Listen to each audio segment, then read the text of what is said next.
adjust my Bentley reading glasses, which is such a pleasure. Yeah. This one's not exactly right, so the distance is a little blurry. I think I'm not gonna learn from now. It's just too many hours trying, my brain's trying to Yeah. Yeah. I try the once a days that you go away every day, and I use it. Yeah. So I do the 2 week ones. So I'm in the 2-week one, and that's fine. And this I have it corrections perfect. It's just a little bit off, I think, on the, Lincoln, trying to get through. You know,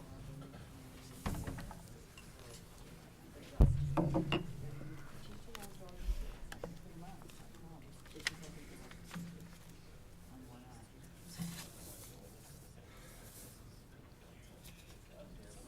So we got that. And my kids are funny, they're like, "What's the difference between second grade?" So I don't think it's I wasn't nervous.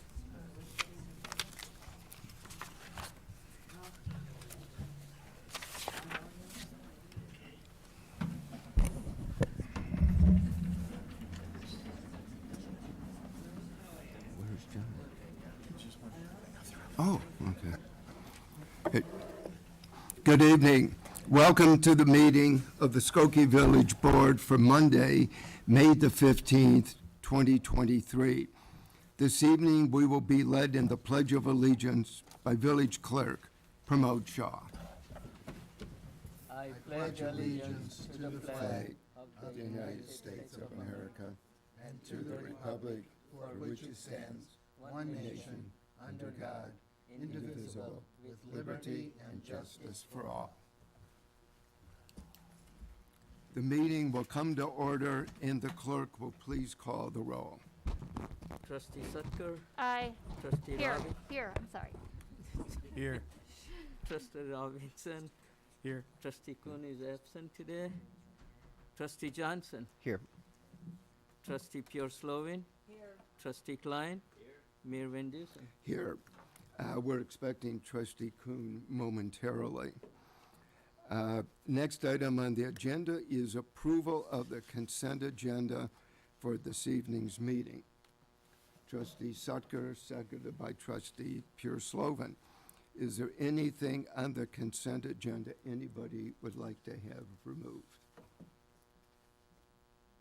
If not, call the roll, please. Trustee Sutker, Aye. Trustee Robinson, Aye. Trustee Johnson, Aye. Trustee Pure Slovin, Trustee Klein, Mayor Van Dusen. Aye, the motion passes.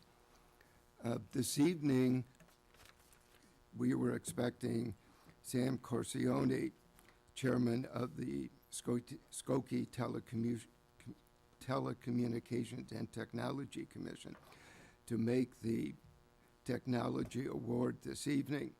However, he came down with an ailing back and is unable to be with us. So it gives me pleasure to introduce Jimmy Gonzalez of the Commission, who will do the honors. Jimmy, welcome. Okay, hello. Is this a good volume for everybody?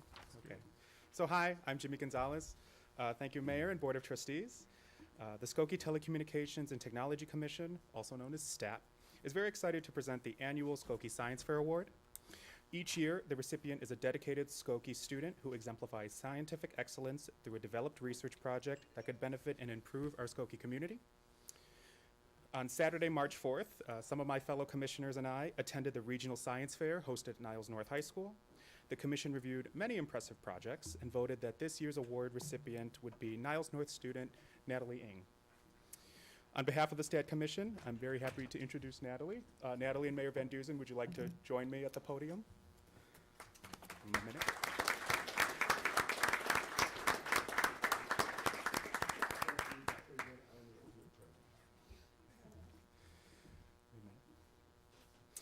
Natalie is a Niles North High School student and is the 4th recipient of the Village of Skokie Telecommunications and Technology Award.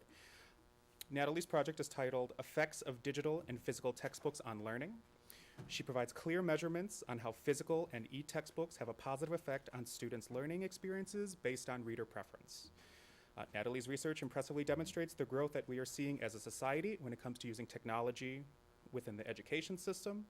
Additionally, all students surveyed were her classmates, So that gives us an even more accurate picture of how Skokie students are learning. The STAT Commission and the Board of Trustees are honored to award Natalie Ng with the 2023 award, and Mayor Van Dusen has it.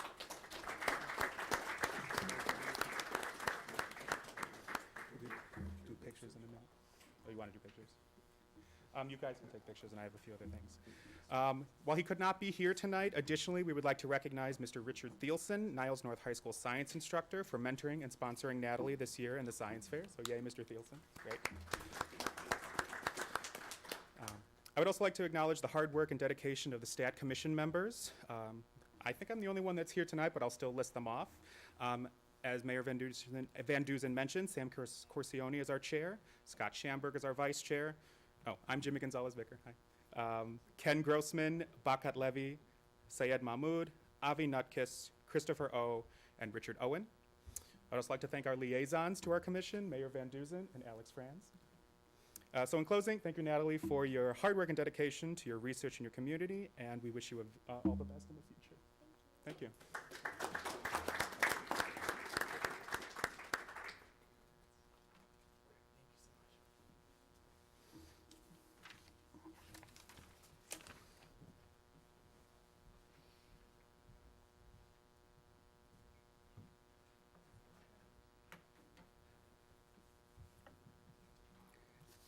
If you ever want to be in a room full of hope and enthusiasm, you have to go to that science fair.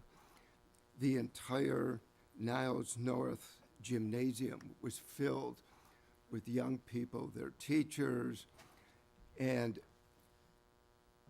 just seeing all these bright young people doing research at a high school level, which is incomprehensible to most of us.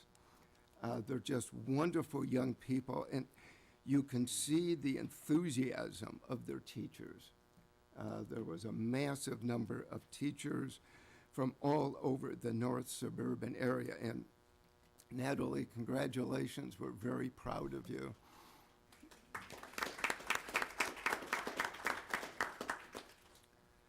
Next item on our agenda is report of our village manager, John Lockerbie.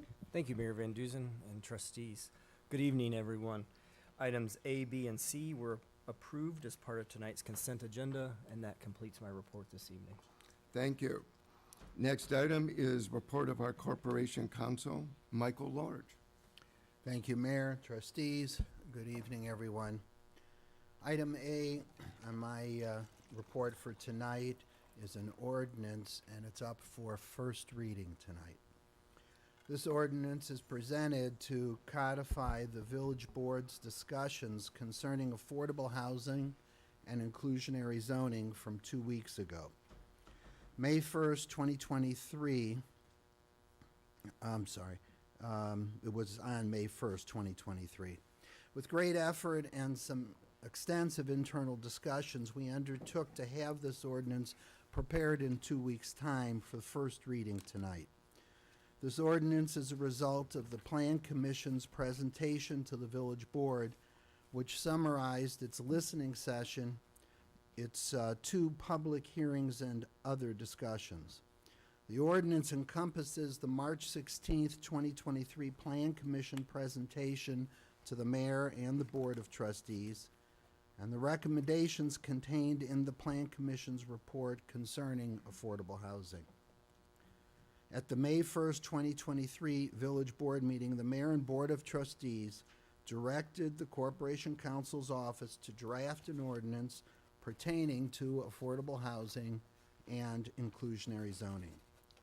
The ordinance specifically establishes a fund to receive money for affordable housing projects and programs, but does not establish at this time or define at this time the project or programs such as a land trust, because we believe more direction is needed, and that can be done as an amendment at a later time. Because it will take time to accumulate money for such projects or programs, we concluded that it was imperative to create the fund now and come to the board in a future time to establish how the fund would be used with further direction. The ordinance before you was placed in the human relations section of our code because that is where the current provisions for fair housing are established. This ordinance will have full force and effect regardless of where it is placed within the village code. Placing affordable housing and inclusionary housing with the Fair Housing Code, which was incidentally the first municipal fair housing code in the state of Illinois when we enacted it, is a powerful social statement that the village cares about housing for all residents. It is a statement making it a social imperative.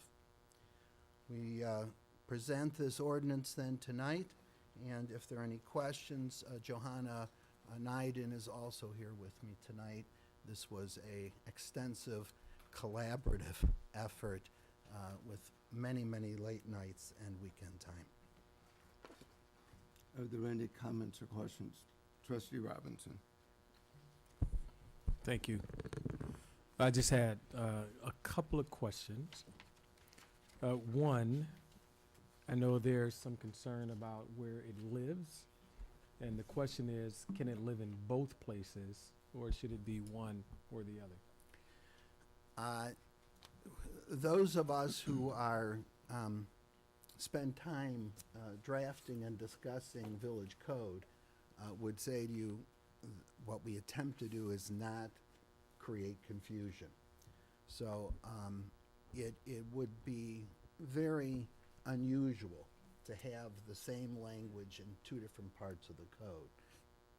I had actually asked Barb Mangler, an assistant corp counsel who does a lot of drafting with me, if perhaps we would put something referencing the other section. But that's something we really have never done, and you don't see that often within village code. The main thing to remember, and I'm sure Johanna would join in some other comments on this, the main thing to remember is that for someone to approach this material, they should go into the code, they should find it in one place, and that should be the source of their information. And from that point, they're going to contact staff, and staff would really be the one to guide them through these provisions. So we actually discussed this at length. This wasn't an accident, and we really believe it belongs here as one subject matter, and putting it in one place is really advisable rather than splitting it up. Can you, for some of us here who may not be familiar with what those distinctions are, can you just clarify for people the sections of the code that we're talking about here that's in question? Well, so Johanna's going to jump in, but basically the only other place where one might put some of this would be in the zoning provisions. And that's a very technical section of the code, and now you're disconnecting it from the housing code that has human relations and, as I said, the fair housing code, which is more natural to us, a more natural place. The fact that other municipalities do it other ways, listen, a lot of them don't even have fair housing codes. So I don't think we have to be led by the nose because of what other municipalities may have done or not done. But Johanna, please. Yeah, I would just chime in. Every community is a little different and places it in different sections. Most communities have either put it in a similar section that speaks to human relations, housing. Some are in the zoning. Our ordinance doesn't contemplate any relief for providing on-site, so it really wouldn't be appropriate to have those items in our zoning code. So if at a later date there were to be change to the zoning code, that's something that Corporation Counsel and I would discuss. But right now, we find it's in the best location. Thanks for that clarity. One other question. Please. Last week, 2 weeks ago, I made an amendment for the subgroup that we talked about to be able to recommend kind of the role and responsibility of a housing commission, and I just didn't want that to get lost. That's the next item on the agenda. Beautiful. Yes. Trustee Soto? I just wanted to understand the change from the Plan Commission recommendation regarding the 40 years instead of the in perpetuity. And I wanted to understand from legal counsel, was there a legal thought process with that we should be considering? I would only say, first of all, you can always trust there's some legal thought in anything we do. It's a question where we land on it. The notion of 40 years, and again, Johanna and I discussed this, and it would be helpful if she has some thoughts on it as well. But the idea was trying to come up with a period of time that's long enough and significant enough time to lock this in, but to be something that logically fits with developments and financing of projects. There, as we've heard some people talking and asking about, there have been some references that some municipalities have used the idea of perpetuity. And perpetuity, if one is serious about what they're drafting, is an amorphic, endless thing that doesn't really give any definition or determination to it. I mean, if the will of the board is to go out longer than 40 years, fine. If it's the will of the board to go shorter than 40 years, great. Whatever is the will of the board is what we're going to write. But to use the concept of perpetuity in definitions within the village code it really does nothing in terms of helping the general community, including those involved with economic development, understand where they're going. Let's remember, housing evolves. Look at where housing was 40 years ago in the village. Look at where housing was even 20 years ago in the village. So to say 40 years out appeared to be, in the context of development, a significant and reasonable point. Can I say there's anything more to substantiate it?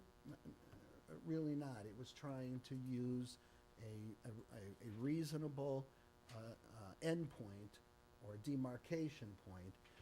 That doesn't mean the board couldn't come back at any time and lengthen it or shorten it or in any way enact it in a different way. And Johanna, I think.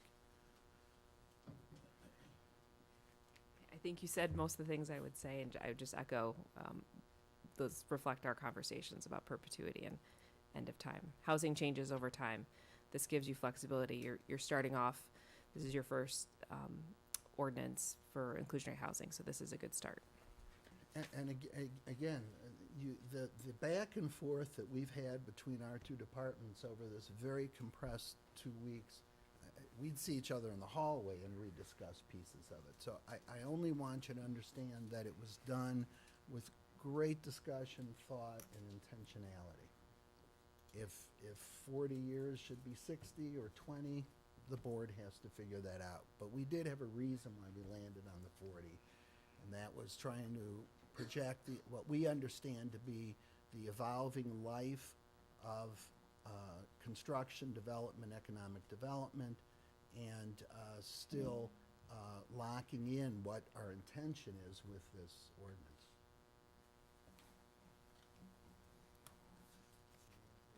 Thank you.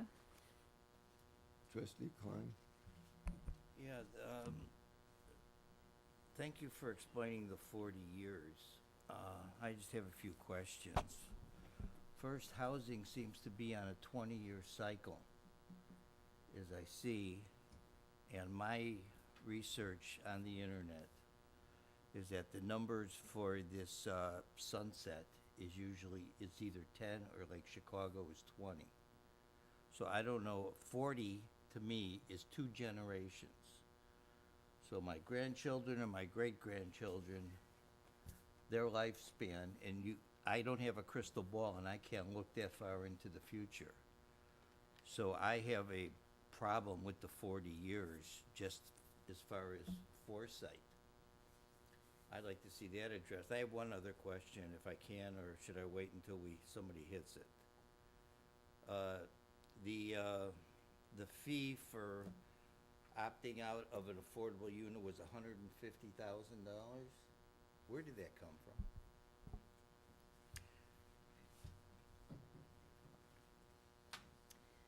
So the range for, that represents what, in our marketplace, the north and northwest suburbs, the range. So it's not the highest, it's not the lowest. It's in the middle where Skokie generally lands when it comes to fees or other estimates Other of. buyouts?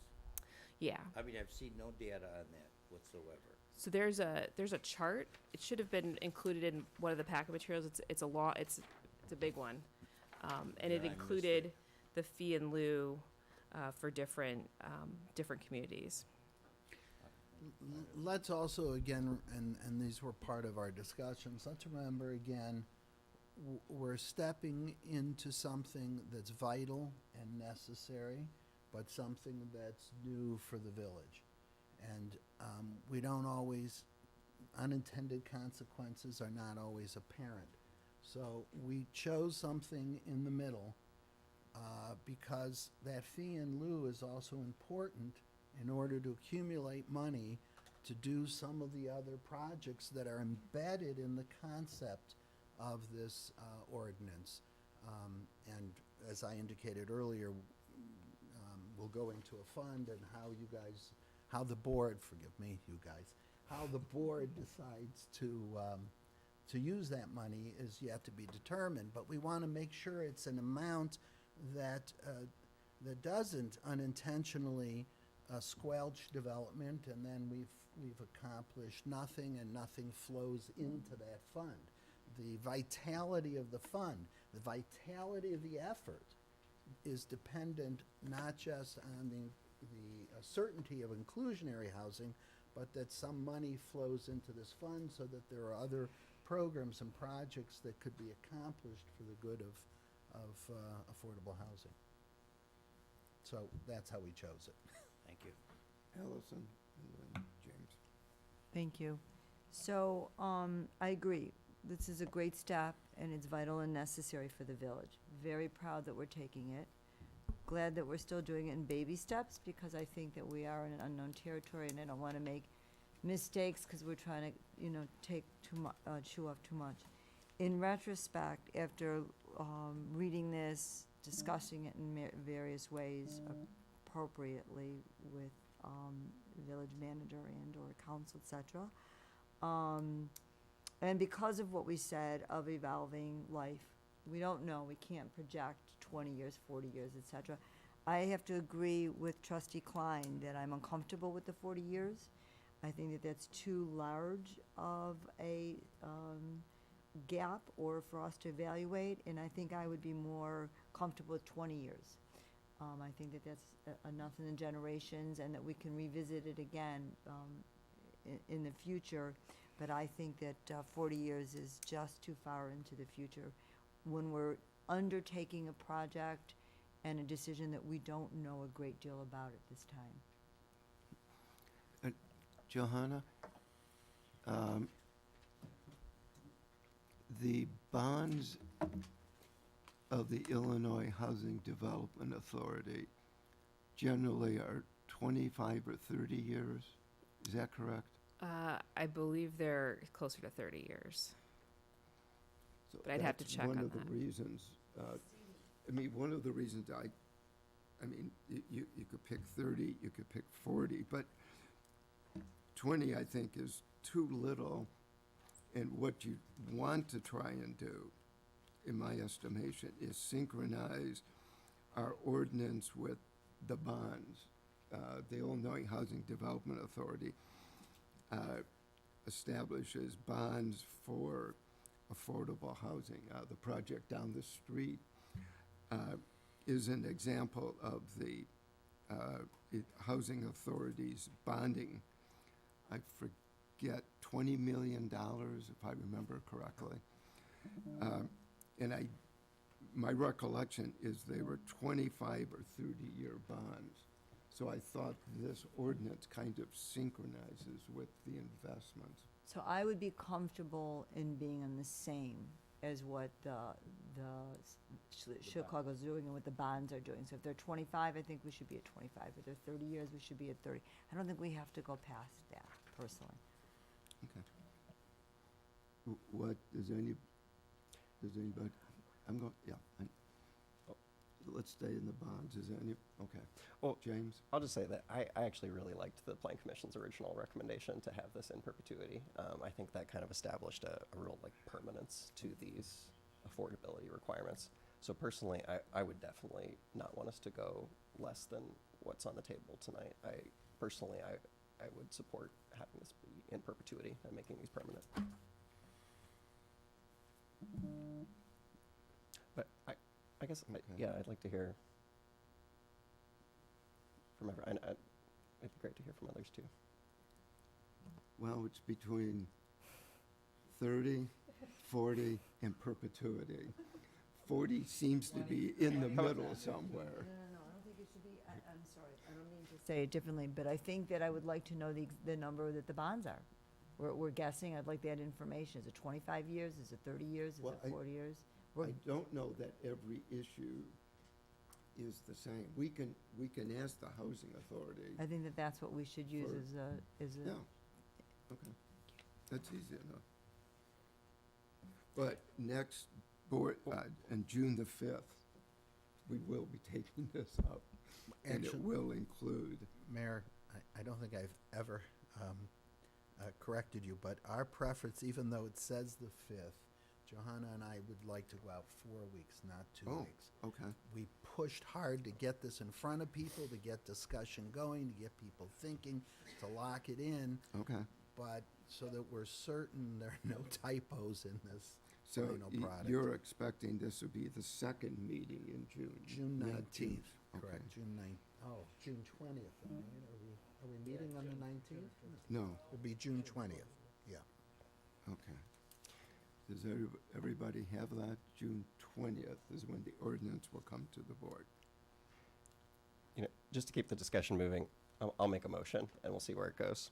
I move that this section 5845 of the ordinance concerning period of affordability be amended to make the period of affordability in perpetuity instead of 40 years, as was originally recommended by the Plan Commission. Is there a second? There is no second, sorry. Okay, all good. So we will get the information for the board. B. I'm prepared then to go on to item B, which is, Sorry.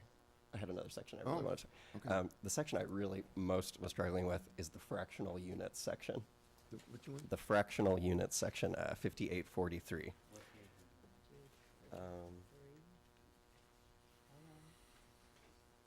Right there. And this is where we get into the kind of the real math of this. So when the affordability calculation is made, it's kind of this question of if we're going to split the affordable units between 60% and 80% AMI, it's this kind of question of what happens when we get an odd number and also what happens when we get a fraction.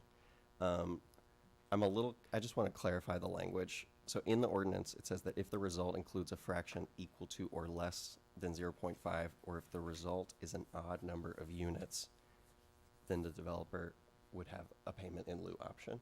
So would that mean that the odd number would be a payment in lieu? right, this is an example where the extra 4 weeks will help us. For clarity, it is only on that additional point fractional Okay. amount that would become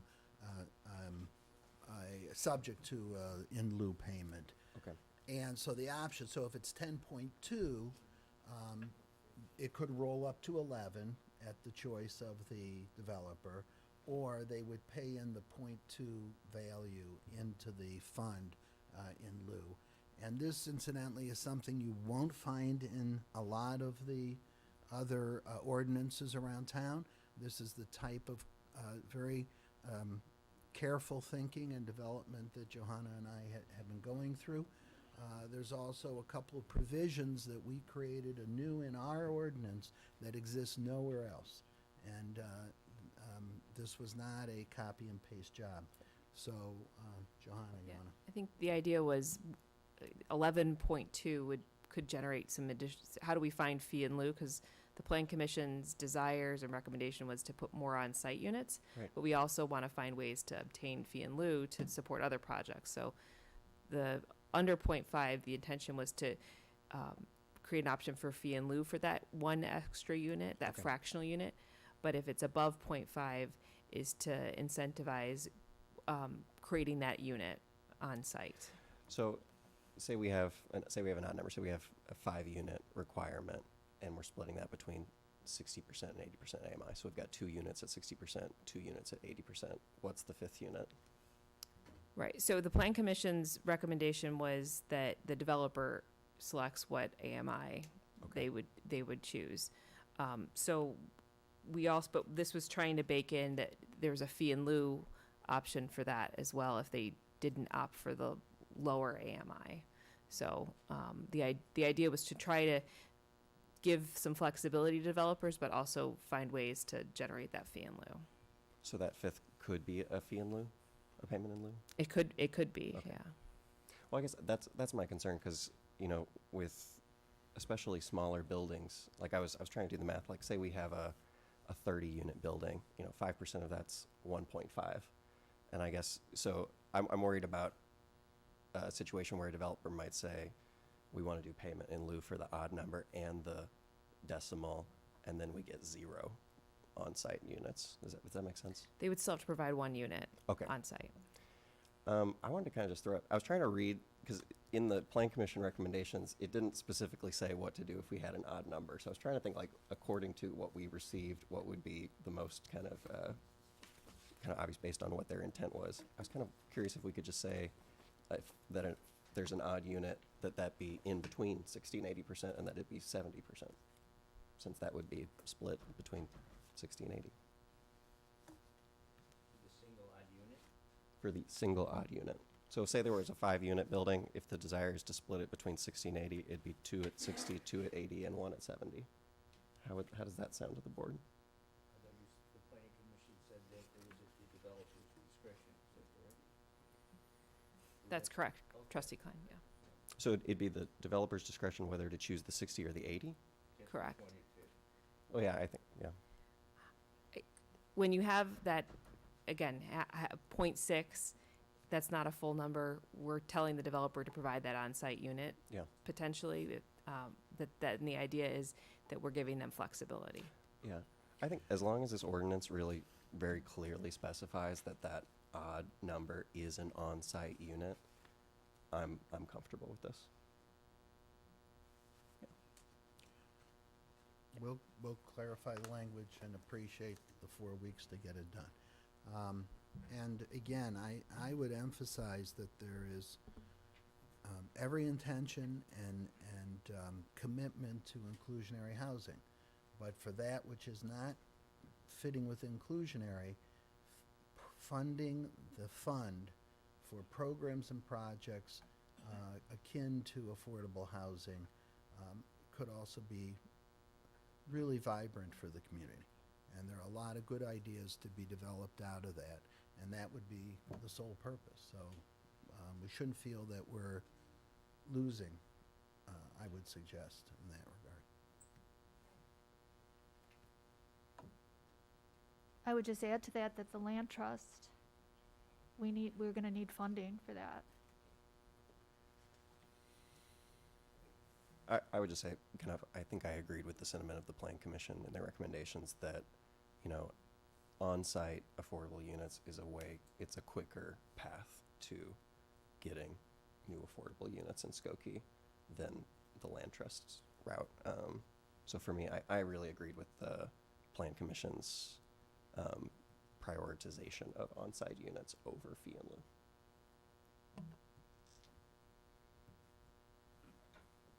B.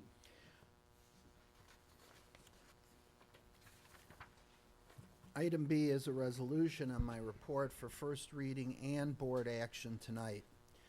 This resolution is presented for approval from the village board's discussion concerning affordable housing and inclusionary zoning.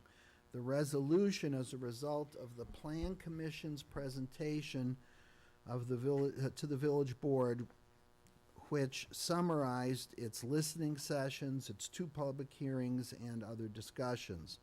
At the May 1st, 2023 Village Board meeting, the mayor and the Board of Trustees directed Corporation Council to draft a resolution authorizing a subcommittee of the Plan Commission to review, to study, and to make recommendations to revise the housing chapter of the village's comprehensive plan. And you'll see in that resolution that it has a date certain by which they must report. Mayor, I would request board action on this resolution tonight. A motion on the resolution to establish a housing subcommittee of the Plan Commission is in order. Trustee Robinson, seconded by Trustee Coon. Trustee Robinson, you had a question. I did. So at the last meeting, I didn't want it to get lost that one of the requests of the amendment is to establish a housing commission and what the roles would be. Yep, that would be a part of the the writing of the housing chapter. And what I will do, when I write to the chairs of the commissions that will be participating, I will put that in my letter to them so they will be aware. And we will make certain that Paul Luke, who's chairman of the Plan Commission, is aware of that. We did in drafting the resolution, in the beginning, we began to delineate. In fact, if you remember, Trustee Pure Slovan had made reference, for instance, to the goals and so forth. And we began to embed all of that, and we were concerned that it actually would be a reverse problem, that it would imply limitations as to what this subcommittee could do. And so we put into the whereas clauses, I believe a reading of it is clear, the broadest of intentions in terms of what we're trying to accomplish. And then when we came to the actual, be it resolved, we left the language broad, all-inclusive, without starting to call out specific things, because again, we don't know in a year's worth of work where the subcommittee would go. And we wouldn't want someone to point and say, oh, it's not listed here. So I think certainly with the mayor's direction to the chair, I think it would be clear that all of this, including your proposal, would be included. But however we want to proceed. Trustee Pure Sullivan. I want to thank you for drawing this up, and I think that the Housing Subcommittee of the Plan Commission and what you have outlined is who are the members of this subcommittee is speaks well to what we were trying to achieve, because it comes from the 4 different commissions, and the fact that you included that there'll be 4 members of the village residents from the different quadrants of the village, which was my intent, so thank you.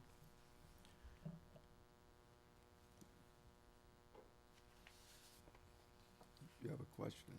No, I really liked Trustee Robinson's amendment from the last meeting, and I appreciate the kind of intent of kind of preserving the intent, but I personally, I think it'd be nice to kind of cement the amendment and really amend this resolution to include that. Personally, I like the idea of a subcommittee of the Plan Commission to do this specific task, but I really like the idea of this subcommittee being kind of a launching pad for an advisory housing commission, because I think long-term, that's a really valuable, I think that would be an incredibly valuable addition to our system as a whole. Well, what we can do is we can try and add language and bring it back then.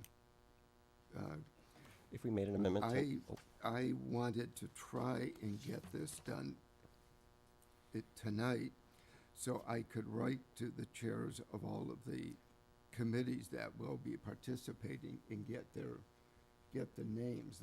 Many of the commissions will not be meeting in July and August. And I wanted to at least, perhaps, my plan was tomorrow morning to try and compose the letter to them and include in that the village board wants them to deliberate on a permanent advisory housing commission. But it would be up to this subcommittee to give us an idea on how to do that as part of our comprehensive plan. If we revise the resolution, amended the resolution, could we still approve it tonight? I prefer to have exact language. I mean, we've been very careful with what we're drafting. I'm not always in favor of drafting on the fly. Are- But whatever the board wants. Are you comfortable with this, Trustee Robinson? If you're comfortable with it, I'm comfortable with it.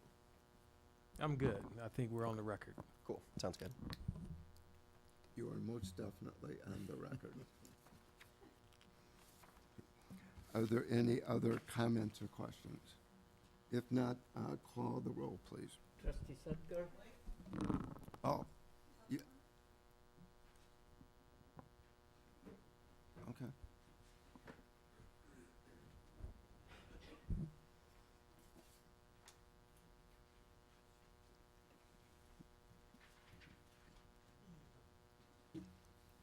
I wanted to be on the record too.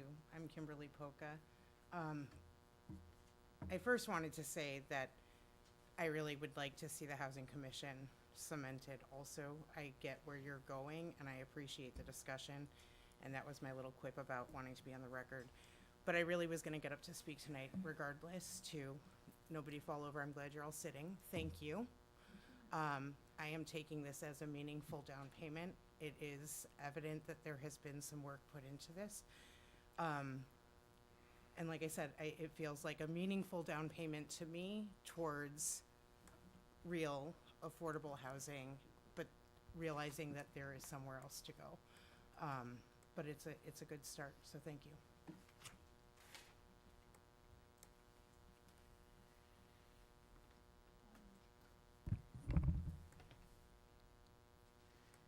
I'm Lauren Grodnicki, and I too would like to thank you. First, I'd like to thank the board for spending as much time as you have been discussing these issues, and thank you for taking this really, really seriously. And I have some inkling of how much work went into it from the legal department.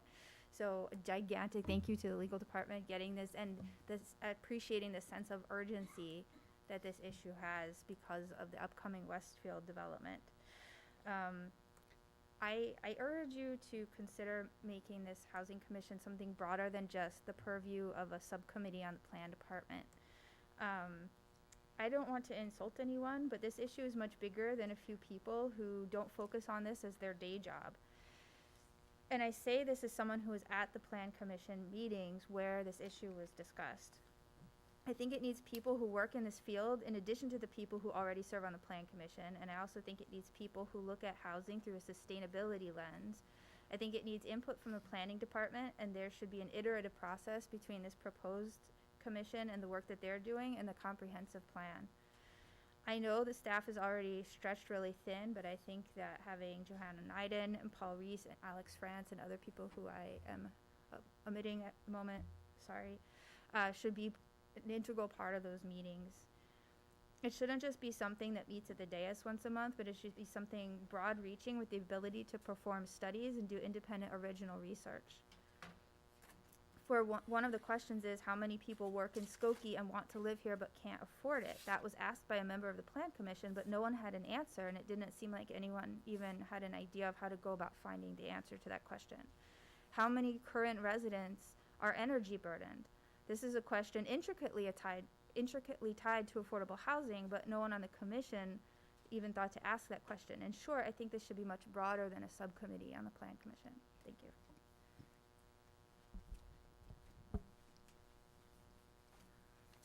Hi, I'm Judy Mendel. It's sort of what Lauren was saying. I feel like you sort of didn't listen to the public comments at the end of the last meeting where you had experts, where Gail Schechter said by putting 5 to 10% inclusionary housing, you're going to lose out on Cook County money. And then the guy from Community Partners for Affordable Housing saying that Highland Park and Arlington Heights have had no problem with development, and they have I think 15 or 20% inclusionary housing, and developers really just want to know what it is, rather than, they're not worried about that number necessarily, they just want to know what the number is. I have a letter here from Betty Lassar, a policy analyst in housing from Highland Park. My name is Betty Lassar. I am sorry I can't be there in person at tonight's meeting. I live in Highland Park and had wanted to share my thoughts about why I think a housing commission can be an important asset in a community's efforts to address its affordable housing needs. My perspective is shaped by my involvement with the Highland Park's Housing Commission. I served as a commissioner from 1994 to 2000, during which time I was responsible for overseeing and coordinating the development and adoption of the city's affordable housing plan. After the plan was adopted, I worked closely with the commission in a professional capacity to operationalize the key recommendations of the plan. The Highland Park Housing Commission was established in '73 and has played a key role in creating and promoting affordable housing for 50 years. Here are a few examples. The commission owns and manages elderly and family subsidized rental units, and in that context hires and oversees a property management firm responsible for day-to-day operations. It oversees housing programs that grew out of the city's affordable housing plan, including the city's Affordable Housing Trust Fund and its inclusionary housing program. It makes recommendations to the city on housing policy matters and programs. Intertwined with these other functions, it has served as an initiator and driver of important affordable housing initiatives. In short, our Housing Commission was and continues to be a critical part of the city's affordable housing infrastructure. Thank you for the affordable housing work you are doing in Skokie, and best of luck as you move forward. So please listen to experts, and like Lauren said, we need experts also on the Housing Commission. Mayor, not to negate anything that was said, and it's all appreciated, but for clarity, Arlington Heights is at 7.5% affordable housing. Highland Park is at 20%, but there are provisions, fairly accessible provisions, to instead do off-site rather than inclusionary, which is part of the history in Highland Park. Again, not to negate anything you said, but just for clarity of fact. Good evening. Can I speak to both A and B, or is it just on the housing? You have 3 minutes. Yeah. Choose, you can talk for 3 minutes. Okay, thank you. Gail Schechter, 9033B Keating. Thank you. You, our village board, are delivering. You have listened to us, your residents and neighbors for housing justice in Skokie. I couldn't be more pleased tonight on behalf of Skokie Neighbors for Housing Justice to be addressing you not about will you or when on affordable housing, but how. And I also thank Johanna and all of the people in the village who've spoken out. Thank you. We began with Trustee Robinson's motion and your unanimous vote on December 19th for an affordable housing policy to be developed in a public process in the first quarter of the year. And 5 months later, we not only have the platform for a comprehensive unified housing plan, which we have called for consistently, but a recognition that including people by low income is a matter of civil rights, or what Mr. Lord said, a social imperative. Although the draft is in its first reading and will need some tightening, the fact that the village will have a minimum affordable housing requirement in all new or redeveloped for sale or rental multifamily buildings forthwith, which would apply to Westfield and other developments in the hopper, is a major victory for the people of this village. With the understanding that implementation will be monitored over the next year as a work in progress, we advocate the passage of this affordable housing ordinance. I do want to have it on the record that we do advocate for affordability in perpetuity. And one thing you might want to look at is you have a village buyback clause in the current draft, and that's only relevant when the housing is affordable in perpetuity. the new housing subcommittee of the Plan Commission should track the performance of the ordinance. And we also agree that the resolution should be amended to include a charge to craft a permanent housing commission, but it seems like that is in the works. So just in conclusion, as we come together, we're pleased to be united in desiring a safe, decent, and affordable housing market and reality here for the full diversity of people in Skokie. And thank you. Thank you.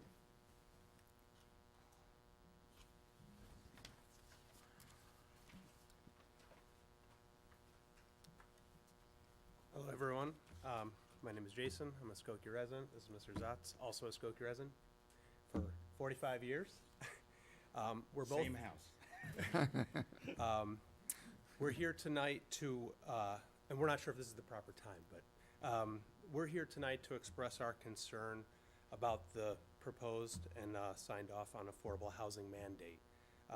It's with respect and commitment to our shared community that we request this matter be tabled, okay, for further consideration and in-depth community engagement. In less than 48 hours before the last village meeting, over 350 Skokie residents lent their voices to the dialogue and signed a letter opposing the mandate of affordable housing. This rapid, spontaneous response speaks to the significance of the issue and suggests that a broader consensus has not been reached. Therefore, we believe additional engagement with Skokie residents is critical to ensure you are acting in the best interests of those that you represent. According to the most recent available data, Skokie has successfully maintained an affordable housing rate of 19.9%, nearly twice the state standard. This accomplishment has occurred naturally and as a result of successful negotiations and collaborations between the village and developers, rather than through legislative mandates. Before implementing any such mandate, please consider a few salient points. The staff report lacks data on the impact of affordable housing mandates, and studies by the Urban Institute and other leading organizations indicate mixed results on improved affordability, with many studies demonstrating deterred development and increased home prices. It is crucial to ensure such significant decision is based on comprehensive, objective information. The pros and cons should be clearly articulated. The proposed 5 or 10% affordable housing mandate will not serve the individuals the trustees expressed concern about, namely the elderly, the village employees, the first responders, and teachers. Many of these individuals will fall outside the income requirements to qualify. Developers already work closely with Skokie to align their projects with the community's needs and aspirations. A rigid mandate may impede this cooperative approach, potentially leading to developments that serve only low-income and high-income residents, leaving the middle-income residents with limited options.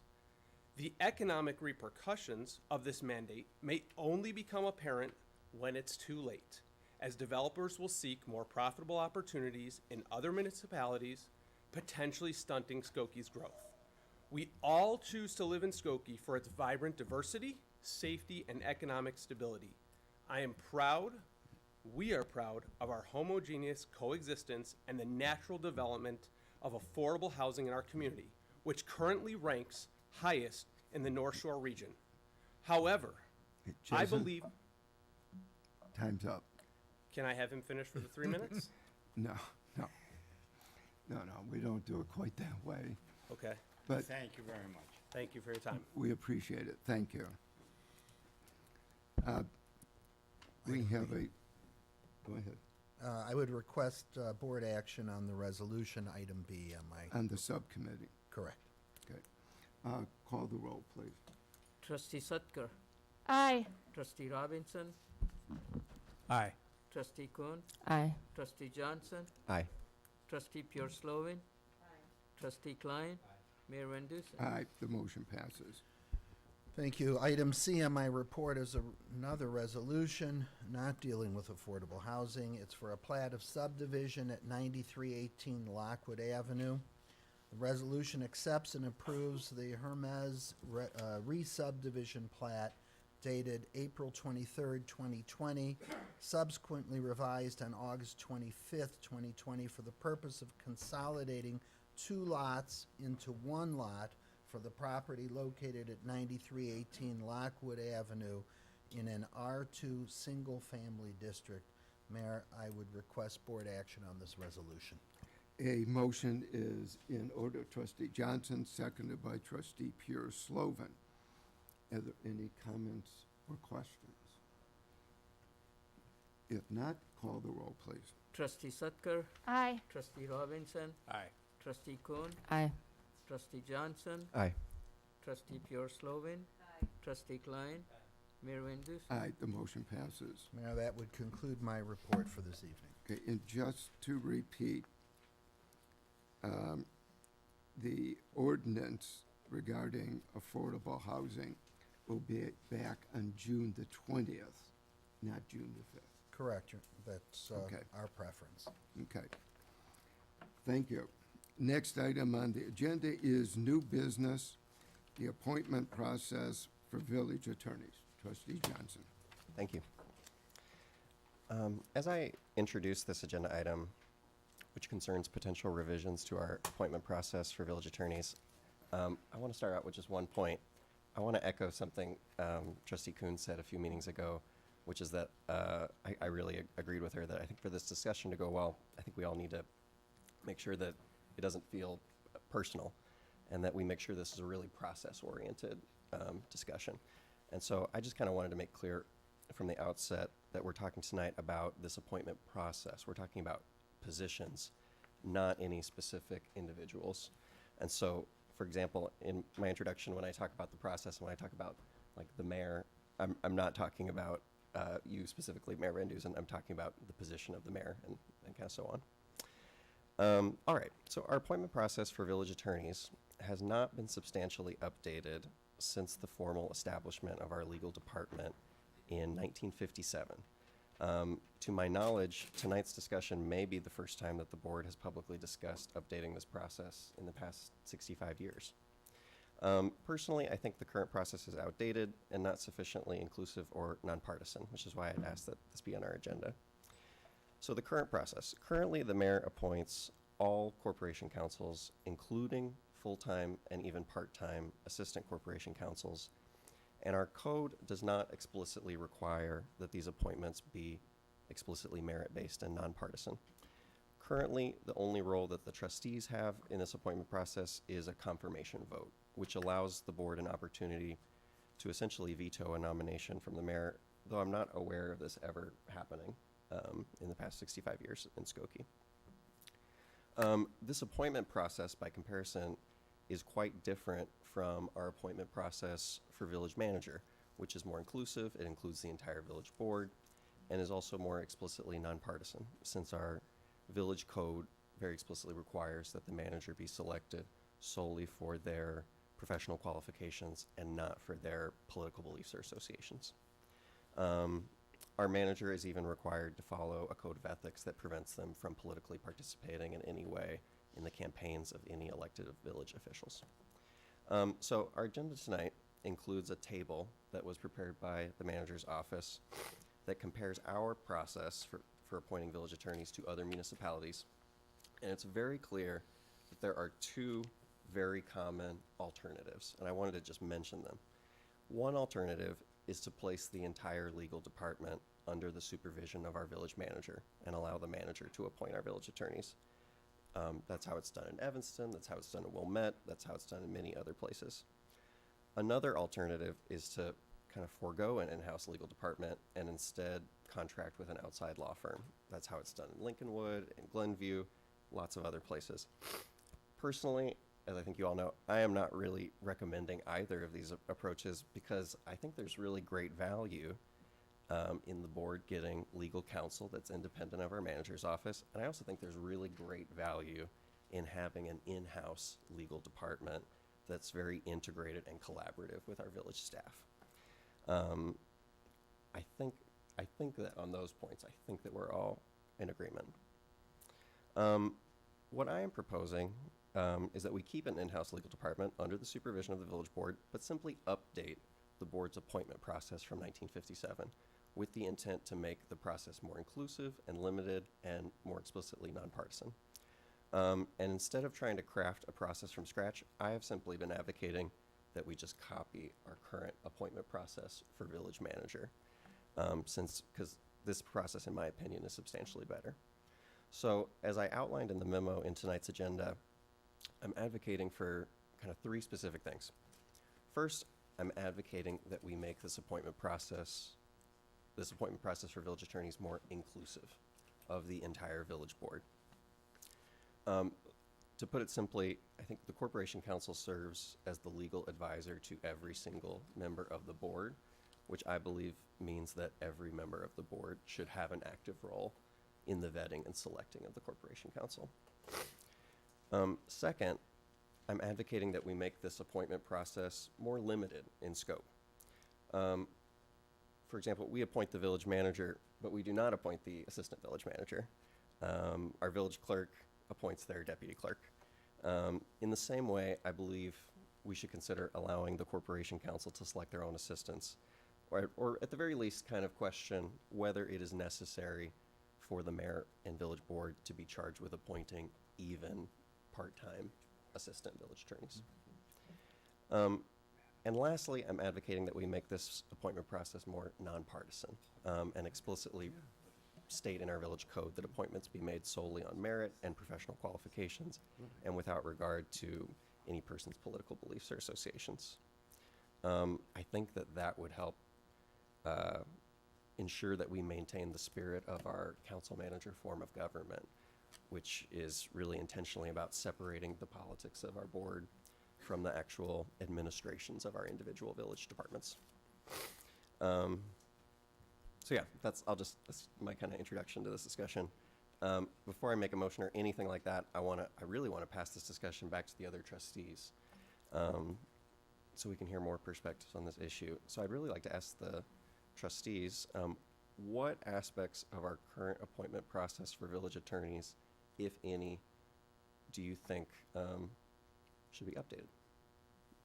Well, let me first, I do not appoint the assistant corporation councils. The corporation council appoints them.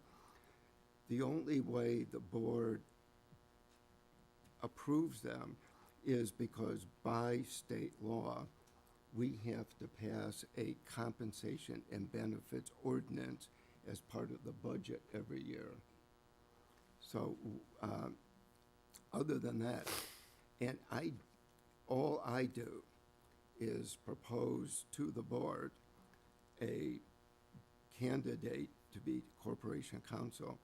And in fact, we have had divided vote. When Barbara Meyer became a judge of the circuit court, I went outside and interviewed several people and thought Pat Hanley satisfied what the village needed at the time. And I had every member of the village board meet with Pat Hanley for an hour. I think a couple of the meetings went on upwards of 2 hours before I proposed him to the village board. And in fact, it was a divided vote. Pat, at that point, did not live in Skokie. He lived in Wilmette. But he had other qualifications that, in my estimation, and a majority of the board, were superior.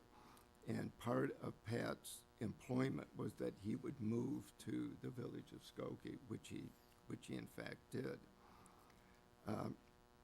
I agree. I think if a member of the village board is going to vote on a corporation council, just like with the village manager, they should participate. State law provides that the mayor propose to the village board a corporation council, and that the function of the village board is a legislative one, which is advice and consent. obviously, we don't do like the United States Congress and have a judiciary committee that holds hearings on judges and confirmations to be Attorney General. But it's been the tradition of the village that each member of the village board would meet with the proposed candidate, discuss the job with them, and then there would be a formal recommendation. That is not in the code. That is a tradition, and that's something we certainly can work on. I have no problems. One of the reasons, and obviously this is not in dispute, but one of the reasons we have had corporation councils, Harvey Schwartz, Barbara Meyer, Michael Lord, those three have all been from the village of Skokie. They've lived here. In the case of Harvey moved here when he and Suzanne got married after the Second World War. Harvey returned from his service in the Army, and they decided to move to Skokie from Chicago. Harvey served with great distinction. Barbara Meyer, the same thing. In fact, when both were judges of the circuit court, they got superior ratings from all of the bar associations, and they were all confirmed on a couple of different occasions on the ballot. Pat Hanley was unique. We were in the midst of creating the Illinois Science and Technology Park. And one of the things that we needed very much was somebody who was acquainted with the machinations of the state of Illinois, the governor's office, as well as the state legislature, because we were formulating a funding for the project where Forest City would put in $150 million, the village 10, and the state 15. Pat had served as a senior staff member in the Illinois General Assembly, also had a distinguished career as an attorney. When Pat was forced to leave service with the village because he had contracted a disease that eventually brought about his death, the village board needed to find a replacement, and we chose Michael Lorge. I had interviewed several different people, but members of the board said to me that they were very interested in Michael. He had been a member of the Niles Township Board. He was a trustee in the village of Skokie, and he understood the law. He had had a very successful law practice. That one, it was the trustees who came and made that decision. I had no argument with the decision. There were a couple other people who were very well qualified for the position. One of the reasons we do it in-house is most, not all, Evanston is kind of a hybrid. The mayor does propose a corporation council, and it does go to the village council. But larger communities do not contract out. I couldn't find it, but Barbara Meyer had done a study on what the cost would be to contract out. And one of the problems with contracting out is you're on the phone. Johanna needs to talk to the lawyers about drafting an affordable housing ordinance. little hard to do that on the phone. Somebody in health needs to do it. Let me just give you a couple examples where doing it in-house is of necessity. During COVID, when everything was shut down, John, Michael, myself, my assistant Vicky Varga, were the 4 people who were in Village Hall. And every morning, John, Michael, and I met. And usually, we would have on the phone the director of health, police chief, fire chief, or whoever it was that we needed. And we would discuss what is going on and what should we do, what can we do. And you might be surprised at how intricate state law is on emergencies. How do you go about informing people? Should there be a mask mandate? Can you legally do that? Does the board have the power? How do you interpret the emergency ordinance? What do you do about EMS? The fire chief can tell you some of the discussions. We still had our emergency services. Our men and women in EMS had to go out and potentially contract COVID. All of these kinds of things. We had to research, discuss the legality of what we were going to do. At one point, I still remember the meeting. John, Michael, and I had the director of health on the phone, and we're talking about how do you set up a clinic to do vaccinations for thousands of people. You not only need a large facility in which to do all the different stations, but you need parking for thousands of people. We're a community of a little under 68,000. And of course, it was the adults who were eligible for vaccination. We needed to figure out, where can you do that? What building is large enough and available for at least 1 month, 2 months, maybe longer? Michael got in touch with somebody he knew from his contact at one of the Jewish schools. They volunteered to give us the room to do it. And then it was up to John and our Department of Health and our Public Works and our Fire Department and Police Department to put the clinic together. 40,000 vaccinations. You need that kind of meshing of people. And I think our appointment process works very well. I'm certainly willing to entertain any permutations that anybody has. But I do think it's important to clarify, I do not appoint the assistant corporation counsels. They're appointed by the corporation counsel. The board does ratify them through the compensation and benefits ordinance that we must pass every year. Trustee Pierce Logan. Okay.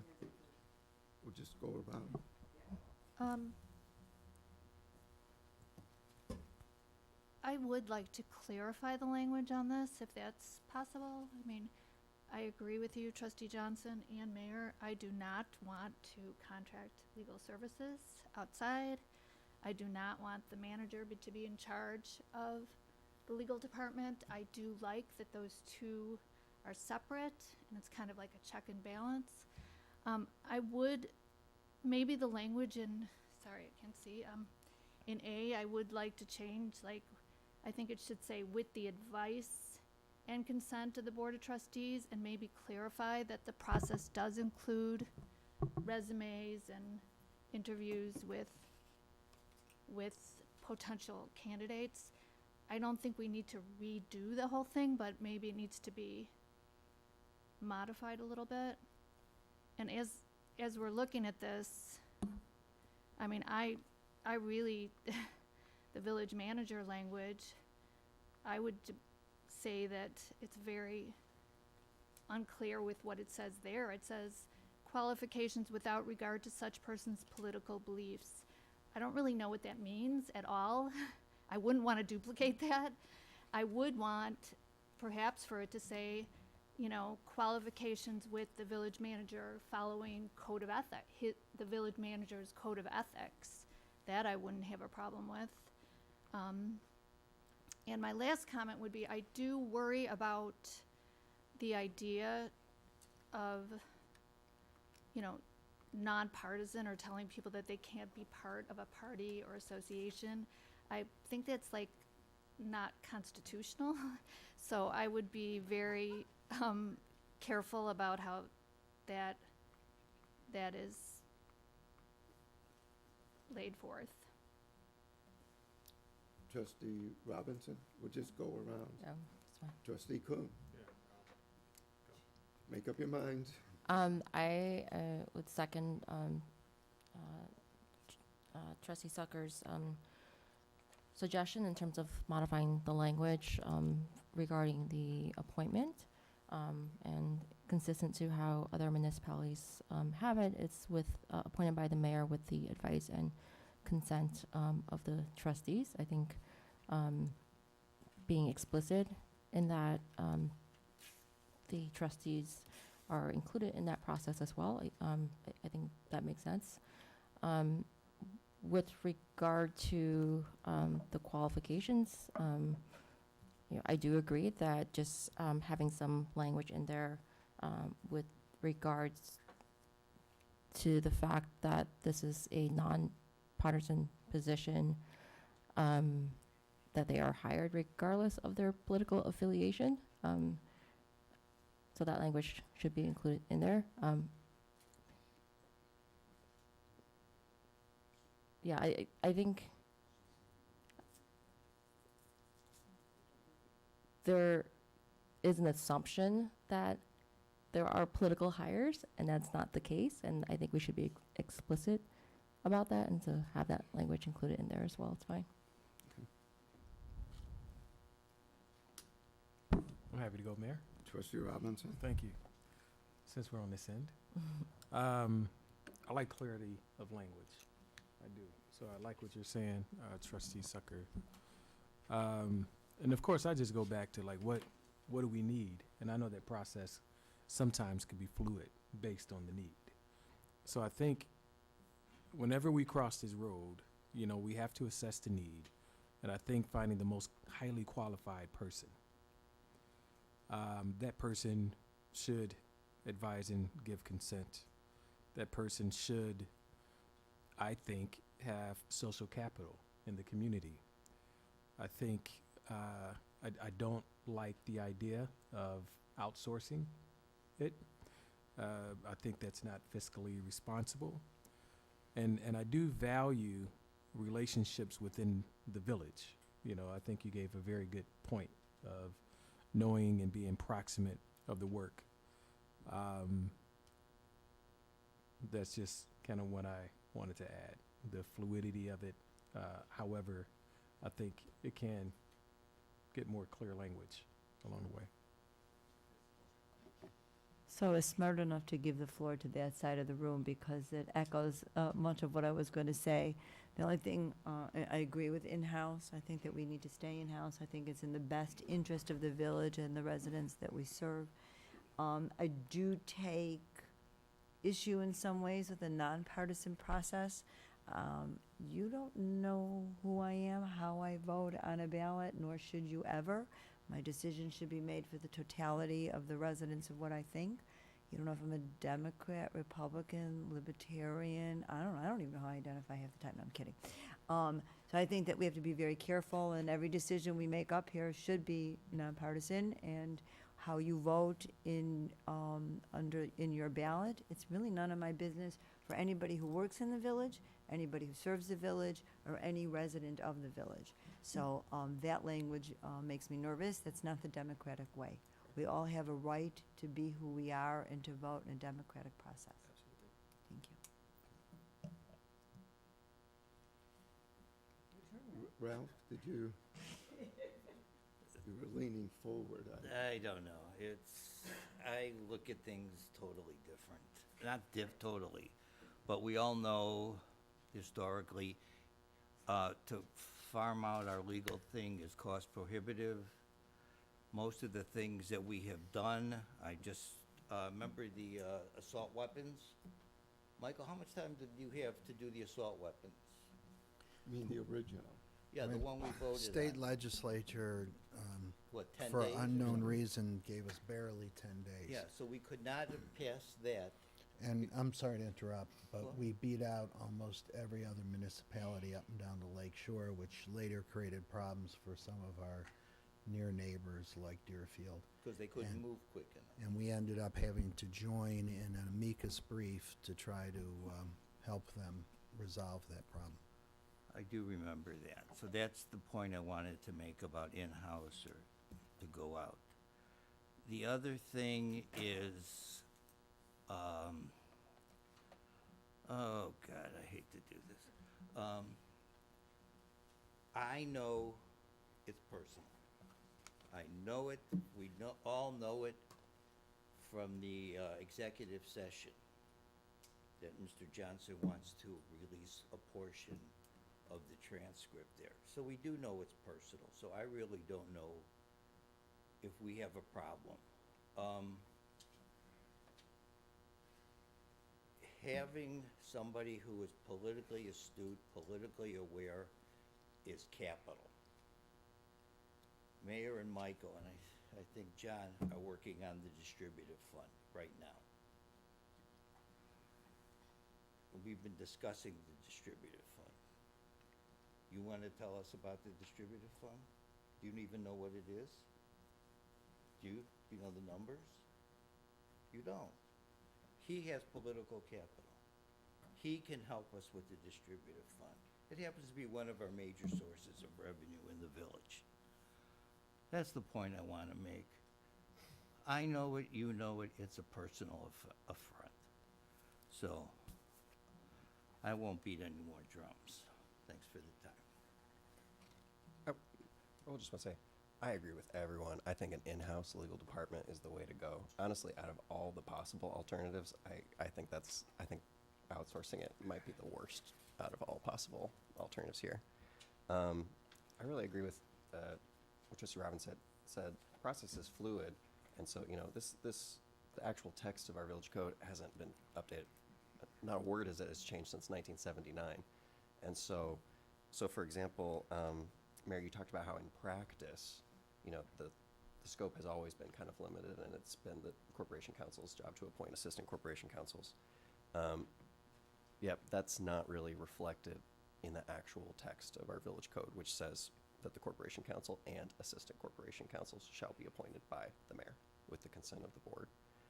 So if in practice we're doing something different, we could clarify that language and codify it. That we can do.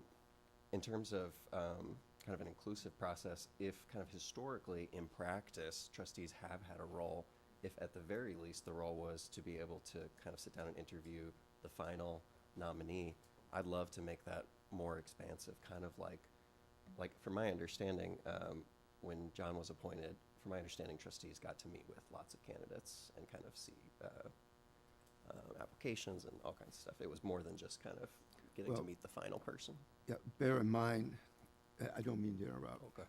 But bear in mind, there's a big difference between the two offices. John's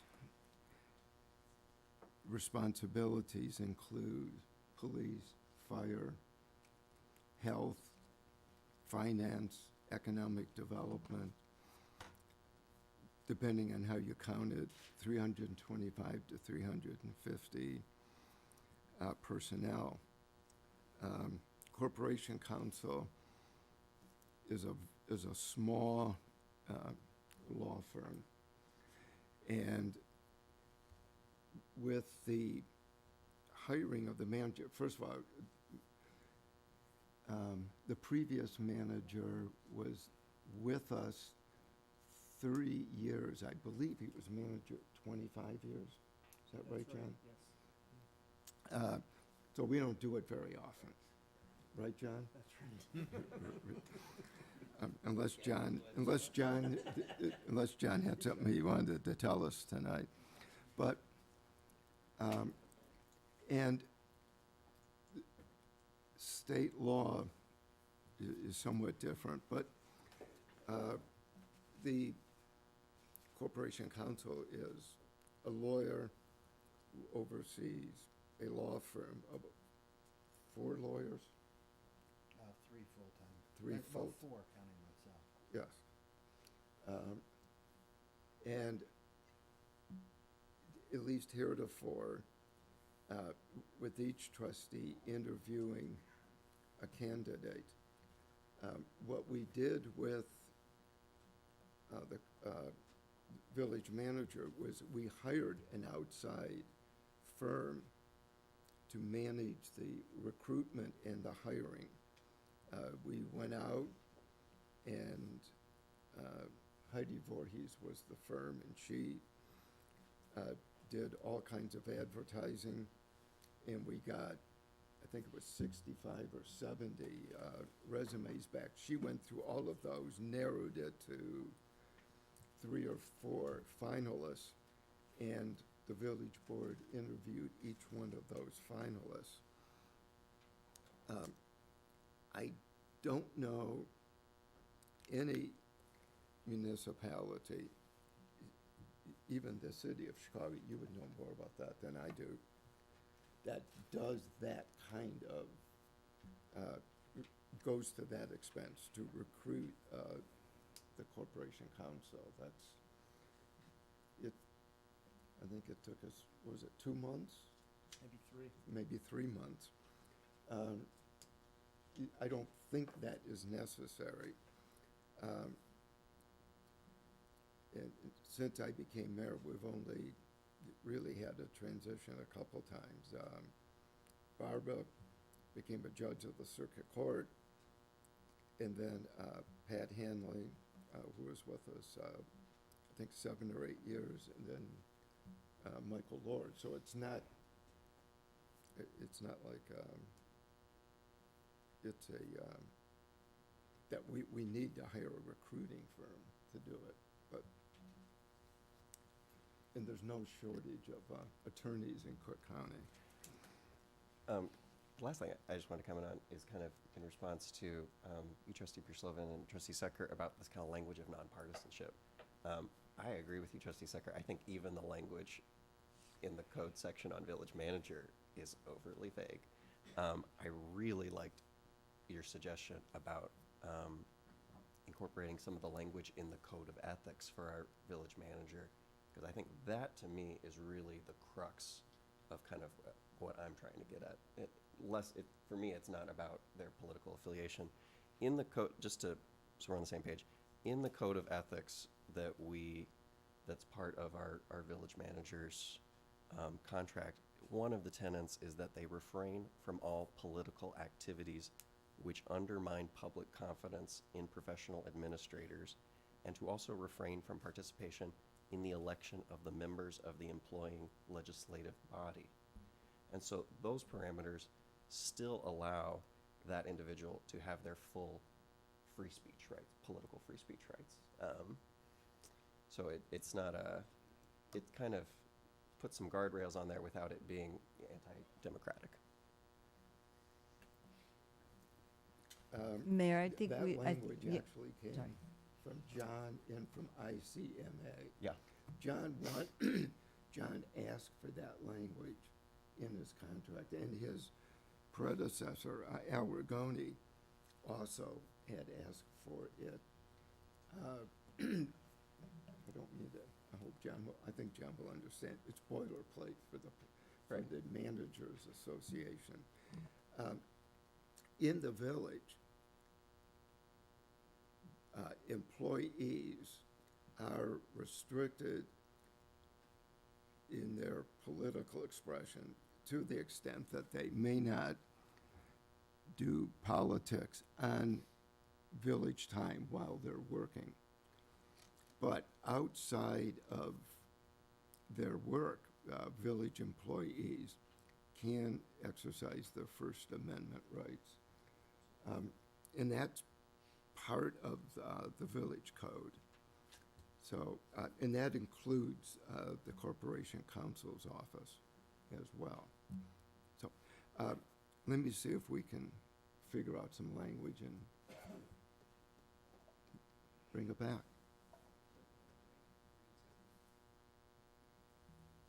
I was gonna say too that, for the Corporation Council, it doesn't include living in the village of Skokie, and so if we're gonna put language in, if we could clarify that too. Yeah, that has been more of a tradition, and when Pat was being interviewed by the trustees, one of the points that every trustee brought up to him was, would he be willing to relocate, he lived in Wilmette at the time, to the village of Skokie, and he said yes, he would. And not only did he do that, he married a woman from Skokie, and they bought a condominium in the village. But if the board wants that in the code as a condition of employment, we can figure the language out. Michael? I hesitate to weigh in on this at all, but on that one point, I would say, I don't know that you want to narrow the field of applicants. And if it worked well to get Pat to move in, in some ways, there are so many municipal lawyers out there, but in some ways, they're not all living in Skokie. No, but I Seems like I wanna it clarify sometimes. what I meant. Yeah. The language for the village manager says that he will move to Skokie if, so I was just curious about that same kind of language for wherever the attorney comes from or counsel comes from. I would just say to you, you might potentially step over the best candidate simply because they're living 5 miles or 10 miles outside of. Part of the reason for having the village manager live in the village, and there were other employees for which there was that requirement, was proximity in case of an emergency. The ability to respond if there is a God forbid situation, not just familiarity with the community.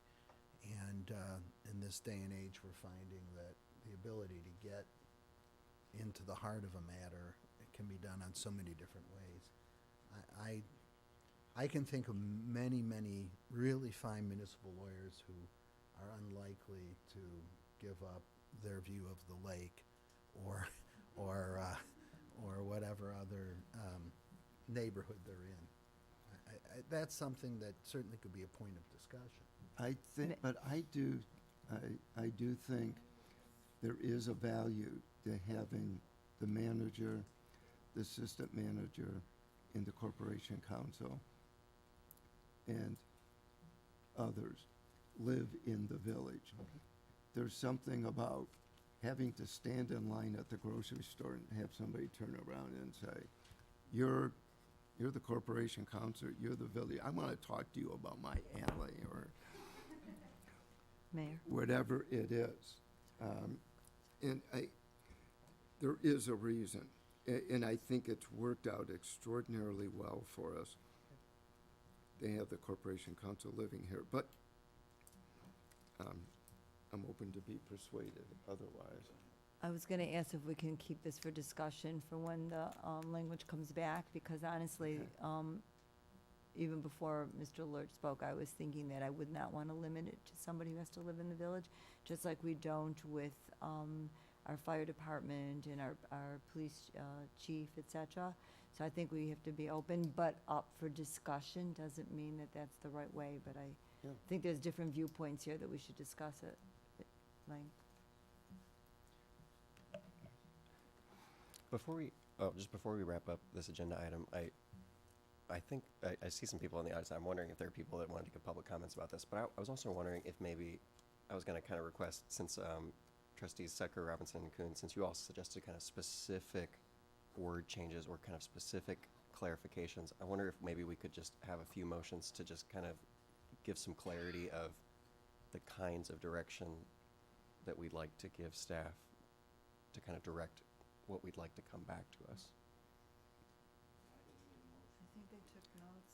I'm comfortable, sorry, Mayor, I apologize, out of order. Yeah. I think notes were taken, and I personally am comfortable with hearing what the recommendations are based on what the trustees had suggested. I don't think a motion's in order. Could we do like a recap of kind of which, because I know we talked about like many different aspects of this code. Like, for example, Trustee Secker, your comment about the residency requirement, like I would support that as well, I think. I was going to say hit rewind on YouTube, Yeah. but I mean, if you. We'll go back and we will take a look at the discussion,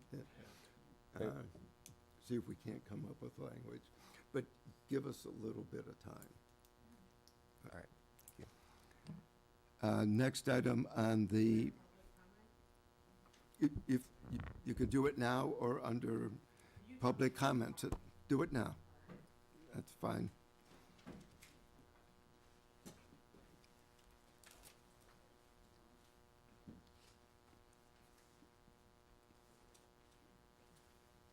I'm still Kimberly Polka, and what I say is not going to surprise anybody.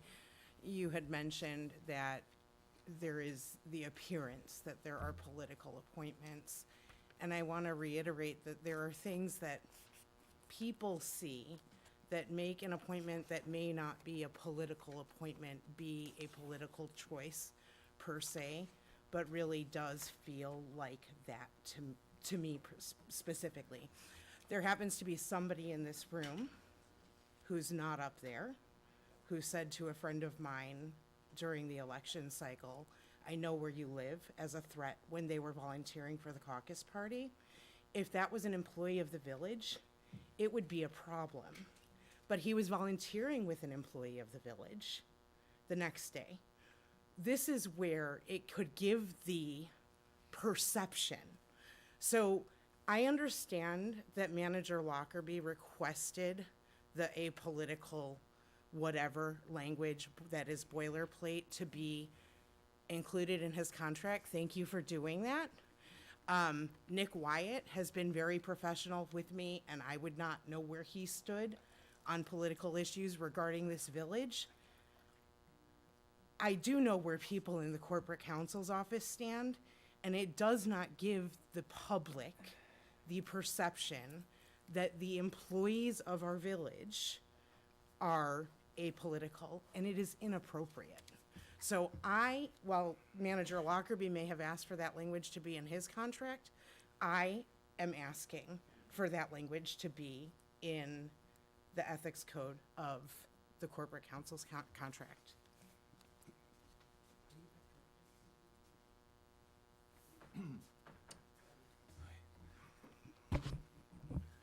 Good evening. My name is Steve Franklin. I'm a 33-year resident of Skokie. I'm happy to hear that it appears that we continue to believe in keeping corporation counsel as an integral part of village administration rather than hired from outside, on retainer, or as needed. Consider that the billing rate of high-quality outside municipal counsel can exceed $350 an hour, and that with an outside firm, every task or conversation is on the meter. In reality, when an urgent matter arises, particularly one that might simultaneously affect a number of municipalities, amid demands of other clients, outside counsel of choice may not immediately be available. And in such situations, of course, it's time from time to time, we've seen the ready guidance of knowledgeable and capable in-house counsel can be invaluable. Separately, in my opinion, the question of whether corporate counsel reports to the village manager, to the mayor, is something of a red herring, something that's been brought up before. With the village's chief executive officer, the village manager employed under long-term contract, there is in fact some separation of authority utility in having corporation counsel nominally report to the elected mayor. Finally, as a supporter of good government and longtime member of the Skokie Caucus Party, I'd like to reply to some of the calumny recently heard on this floor.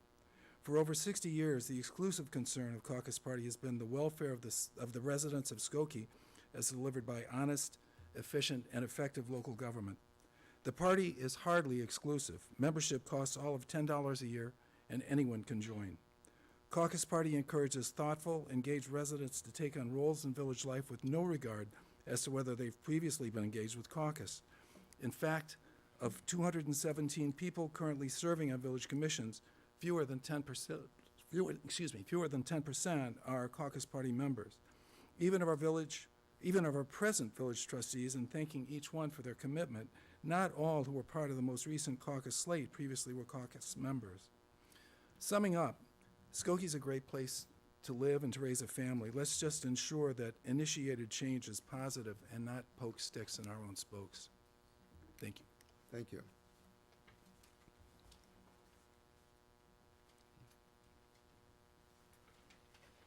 My name is Betty Dworkin. I actually don't live in the village of Skokie.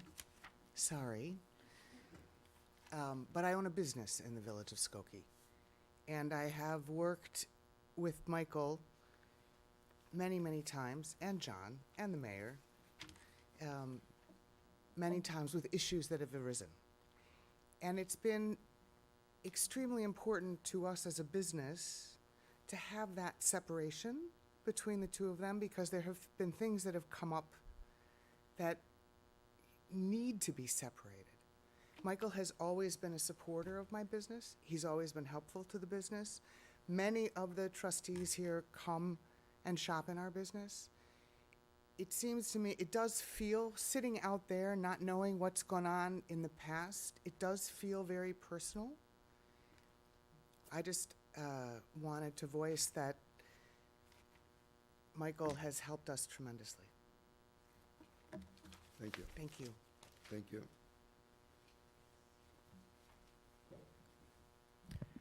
Good evening. My name is Rich Ivanitz, and I'm reading some prepared remarks by Aline Elisoff, who was unable to attend tonight, and comments that she asked to be reflected in the record. Dear Skokie Village trustees and Mayor Van Duzen, I am writing you to address Trustee Johnson's proposal to update the board's appointment process for approval of an inclusive, nonpartisan village corporation council. Nonpartisan is a misnomer and an unachievable goal in our current political climate, as evidenced by our last school board elections. The proposal, as stated by Mr. Johnson, is self-serving and does not explain the faults of the current corporation council. As a resident of Skokie, there is no argument that the legal department has been exceptional. They have not fallen short of their obligations. Their expertise has been well documented, and the council's decision and ordinances have successfully passed with minimal to no legal disputes. Under the current system, our corporation counsel is a trusted advisor. He and his office are a resource for the trustees, the mayor, other governmental agencies, residents, and businesses. He's available 24/7 and is able to give legal opinions without going through a third party like outside counsel, or the complexity and constraints that would be required of the village manager's office. Corporation counsel understands the nuances of our community and has historical institutional knowledge. His office is integrated into Skokie and is able to attend meetings, initiate projects, and problem-solve the village's needs without additional guidance, all while collaborating with other village departments. In the current model, the Village Corporation Council is able to provide information or problem solve on short notice to review vendor agreements and intergovernmental documents.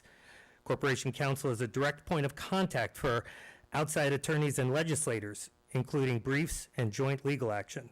The office is able to advocate for both village staff and residents and has resources throughout government, state, county, and local government agencies, which can be called upon to help problem solve when needed. As I see it, the system works because our corporation counsel and his staff, his office staff are available, have relationships both locally and statewide, and are a part of the fabric of this community. They care and have a vested interest in the safety and livability of Skokie. They are advocates whose reach extends from the mayor and trustees to residents, businesses, and intergovernmental agencies.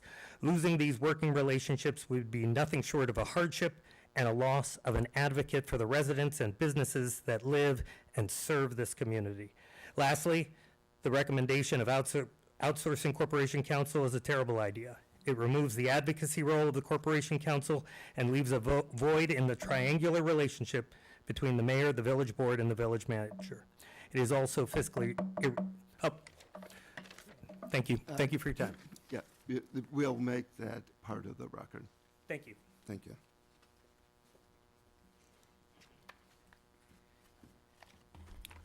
My name is Brad Rosen. I live on Keystone Avenue. I've been a Skokie resident for over 30 years. I think everybody here can agree that the Skokie Caucus Party dominates the Corporation Counsel's office in countless ways. Some might even describe it as a spoils system, Skokie style. A word about the spoils system. The expression, many of us are familiar with the phrase, "to the victor belongs the spoils." This expression alludes to the spoils system that dominated the early 19th century American politics, whereby the winner of an election gives desirable jobs to party supporters. As a result, the spoils system allowed those with political influence to ascend to powerful positions within the government, regardless of their level of experience or skill, thus compounding both the inefficiency of government as well as enhancing the opportunities for corruption. The spoils system in the U.S. federal government ended with the passage of the Pendleton Civil Service Reform Act in 1883, and for that I thank President Chester Arthur. Mayor and trustees, isn't it about time that we do something similar? I submit now is exactly the right time to do away with our current model where one political party dominates our corporation counsel system, be it the caucus party or some other party in the future, as it leads to appearances of cronyism and corruption that potentially sully government operations and political discourse. I ask that we do the right thing and move towards revising those portions of the village code that promote and enable the possibility of cronyism and corruption in the village's legal department. Skokie can indeed do better. Thank you. Thank you.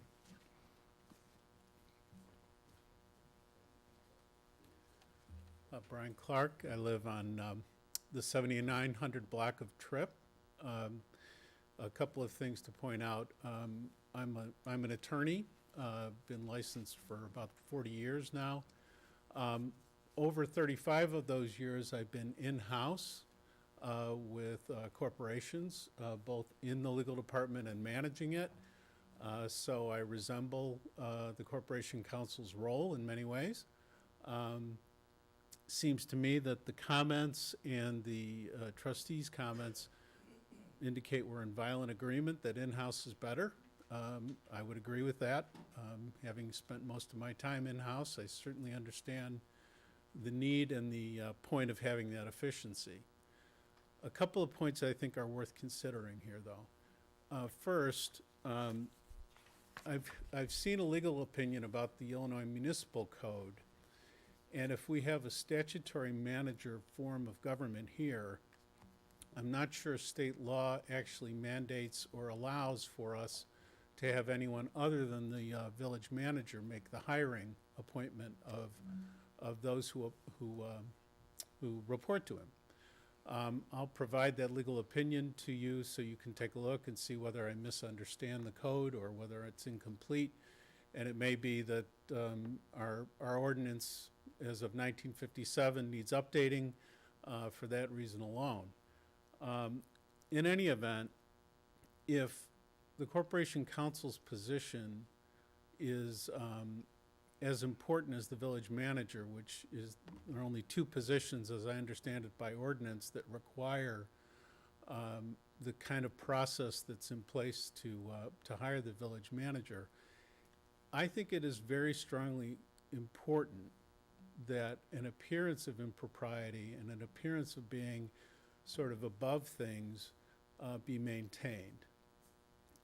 I think Mr. Lockerbie was very wise to ask for the inclusion of the language he had in his contract.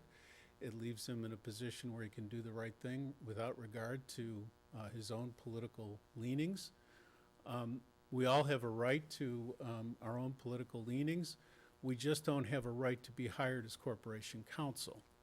So if you take the position, I do think it's important to include the concept of sort of a neutrality ethically, so that there can be no question about the commitment to the work. One final point: the Corporation Council represents the village. The village is the client. You all represent the village, and you work with them on a daily basis. I think it's very important for all of us to recognize this is an uncomfortable spot for Mr. Lords to be in, but it really should be about the process and not about the person, all right? So let's go forward with a very clear mandate that we have an ethical understanding of the role. If the role is important enough for the mayor to appoint, then the role should be important enough that it remain outside of any question of politics. Thank you. Thank you. Hello, my name is Michael Smith, and I'm here representing myself and my business partners, Katie and Susan Balgren. We're the owners of the Culvers at 9455 Skokie Boulevard. We would like to offer our full support to the Village Council in the structure that is currently in place. As business owners, we have had issues arise where we needed services from the Village of Skokie. Corporation Council was brought in to assist us, coordinating different departments and services in order for all of us to get proper resolution quickly. It was clear they understand how all the departments function and interact, as well as village codes, leading to efficient communication and progress. As small business owners, it is important and vital for us to be able to reach out quickly when issues arise and to be able to speak to the people who have a vested interest in the community. They have felt like a resource to the business community and further their follow-up to make sure issues that have been taken care of truly matters and makes you feel like part of this community. We do not affiliate with any local political parties and have nothing but professional and effective partnerships with the Village and Corporation Council. Thank you. Thank you.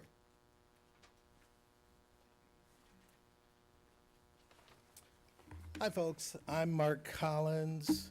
To divulge, I am a trustee at Niles Township Government and the Food Pantry. Please support the Food Pantry. I am not here to speak my words, which is unusual because I have a lot, but I have a statement from my friend Marilyn D. Glazer, previous supervisor of Niles Township Government, and I need glasses to read her words.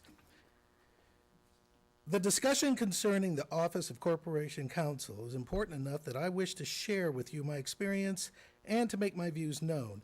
I've been involved in local government and politics in Skokie for many years, both as a private citizen and then as an elected official.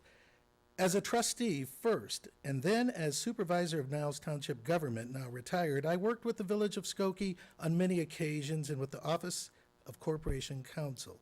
Over that time, I had a working relationship with occupants of that office, starting with Harvey Schwartz, Barbara Meyer, Pat Hanley, and now Michael Lorge. The relationship with Michael Lorge, in particular during my time as supervisor of Niles Township Government, was made easier as Michael had been one of our trustees and he understood the township operation from the ground up. The township and I also had strong ties with other government entities, the village, local public schools, especially the high school, and community college district. Also, we had strong relationships with the county government, the library, the park districts, and Metropolitan Water Reclamation District, and our federal and state legislative lawmakers. We all depend upon each other for mutual support. This community and those who serve it always put the residents first and is an award-winning community and in one I am proud to live in. It has been a model for other communities for its good government and government entities that go out of their way to work together. When working together for the benefit of our constituents, politics did not enter into our discussions or decision-making. We were all working for the benefit of those who depended upon us. My experience were in dire need of head with them in all of my years of activity in this community. The discussions have always been about what we can do together to make the lives of our residents better. The system has worked well for Skokie, and I see no need to change it. The change I would like to see is more respect and civility at these board meetings. Those are the words of Marilyn Glazer. Thank you. Thank you.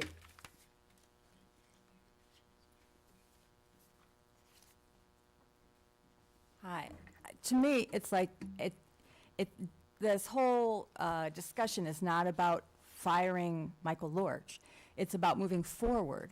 And to me, it's a no-brainer. Like, what's the problem of putting in some ethics code here? I mean, it just doesn't make sense to me that, I mean, I liked what Trustee Kuhn said. I don't remember your exact words, but, you know, of course people can belong to political parties. What's the problem with having exactly what the village manager asked in Mr. Lorge's, not in Mr. Lorge's, in the corporate councils? You don't know what's going to happen in 10 years. Maybe it's going to be some whole different party that's like total extremism or whatever, and you're going to want that ethics language in it. I mean, it hasn't been revised since 1957, the language. And I believe it, many of you believe it's personal. I believe it's forward-looking. And it's not changing anything, it's just adding some ethics language.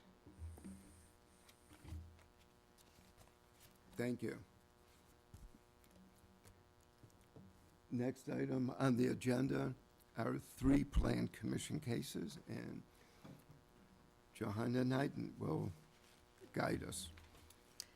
Good evening. You have 3 cases before you.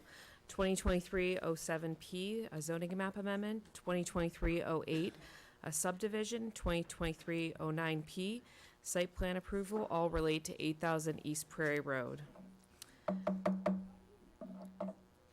Wait, John.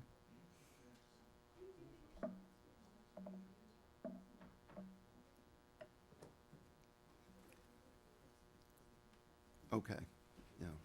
Okay. 3 cases, the year plus 07, 08, and 09P. During its April 20th, 2023 meeting, the Plan Commission heard requests for a zoning map amendment, subdivision, and site plan approval at 8,000 East Prairie Road. The subject site is home to the Oliver McCracken Middle School. Currently, there are 2 residential-style garages that are in deteriorating shape. The applicant wishes to replace them with a masonry accessory structure for ground equipment storage with 2 offices, a lounge, and bathrooms. There will be no changes to grade as utilities are underground. Additional landscaping will be added. The 4-lot site is split zone between R2 and B2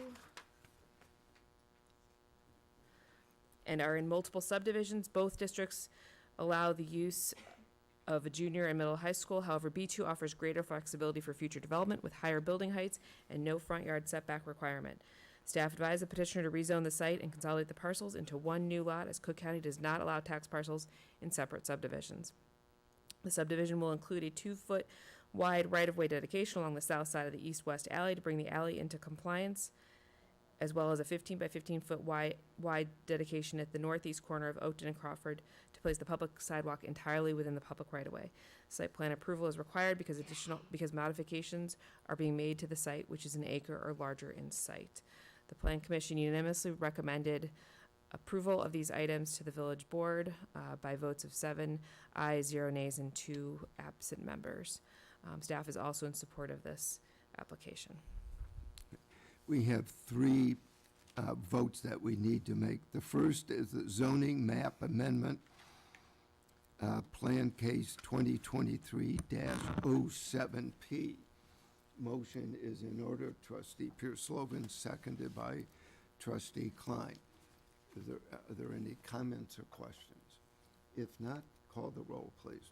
Trustee Sucker, Aye. Trustee Robinson, Aye. Trustee Kuhn, Aye. Trustee Johnson, Aye. Trustee Pure Slovan, Trustee Klein, Mayor Van Dusen. Aye, the motion passes. The next is subdivision, case number 2023-08P.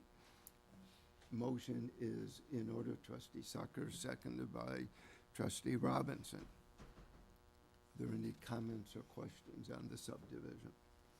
If not, call the roll, please. Trustee Sucker, Aye. Trustee Robinson, Aye. Trustee Kuhn, Aye.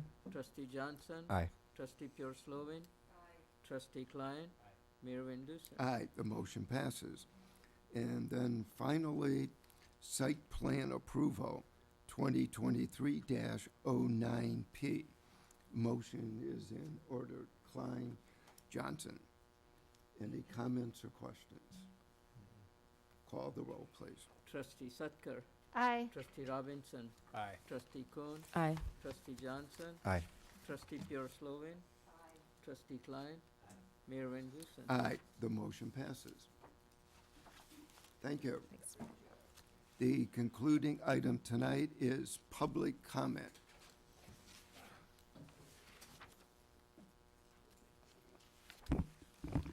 Okay, 3 minutes. 3 minutes. Jerry Brozak, I live in the Optima complex. I'm a retired attorney, so I understand what allegations mean. Allegations are allegations. The allegations could either be true or they could be false. Everyone's presumed innocent until proven otherwise.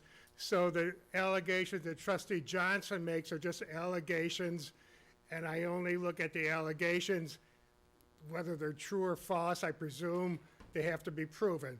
But and all the allegations that Trustee Johnson makes, they're not all of the same importance. I mean, doing politicking on lunch hour or being on the clock or not on the clock, you know, that's small stuff. The thing I'm most concerned about is the first ethics complaint that he makes, which I think is very, very, very serious because it goes to the essence of democracy. If what Trustee Johnson said is true, which it may not be true, but if it's true, then he was dissuaded from running, and if he did not run as trustee, we'd have a one-party system, we'd have no dissent, very little dissent. I don't want to relitigate the Kavanaugh matter again, but he was the only dissenting voice, along with about 1,000 to 1 public comments that were against Kavanaugh. He was the only trustee that was against Kavanaugh, and he provided important feedback. In other issues, he's a dissenting voice. I'm not in love with Trustee Johnson. In fact, I probably am closer politically, thinking-wise, to the mayor. But his allegations about being dissuaded, and if he was dissuaded, we'd have a one-party system similar to countries that were behind the Iron Curtain. One party is just inherently bad, and an attempt to dissuade him from running is awful. I mean, it's very serious allegations that he's making, and I think they have to be investigated for their truth or falsity. If they're proven false, they would take a cloud off of the Skokie government, and I think they have to be investigated. What happened with the Ethics Commission was a very narrow finding that they may not come under the provisions of the ethics statute, but that doesn't mean that they're still not serious. So I'm urging in my last 30 seconds that we have outside counsel to investigate the first allegations that Trustee Johnson makes to clear the cloud off of Skokie government. Thank you.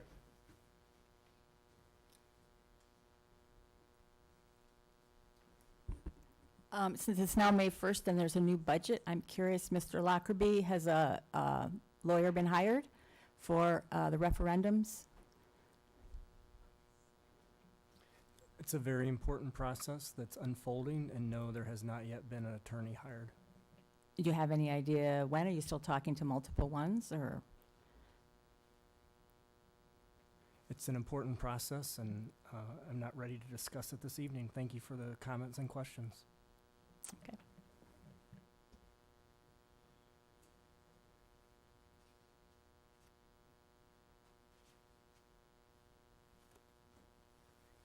Hi, my name is Hirsch. I'm a Skokie resident.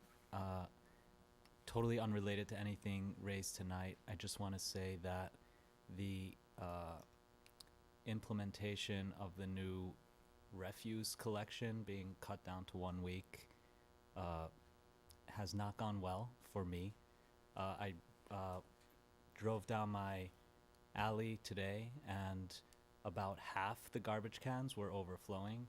So I think any money we're saving might end up going to treating a rat infestation.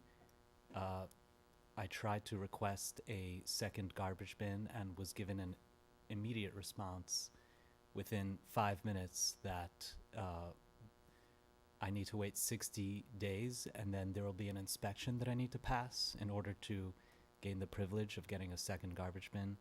And it reminds me of reading about protests of third world countries, you know, where garbage collection, which has been taken for granted for years, is now something I need to come to City Hall to talk about, or Village Hall rather. And I think that I'm sure it was passed with good intentions, and I hope that whoever was involved in that decision is open-minded about revisiting that. And I hope that I hope you don't wait 60 days, because at that point it might be too late. If there is a rat infestation, I'm gonna vote against whoever was involved in that decision if I can, if there's a democratic process involved. And a lot of people I spoke to in my community as well are pretty upset by it and are not happy with it. Thank you. You're welcome. Thank you.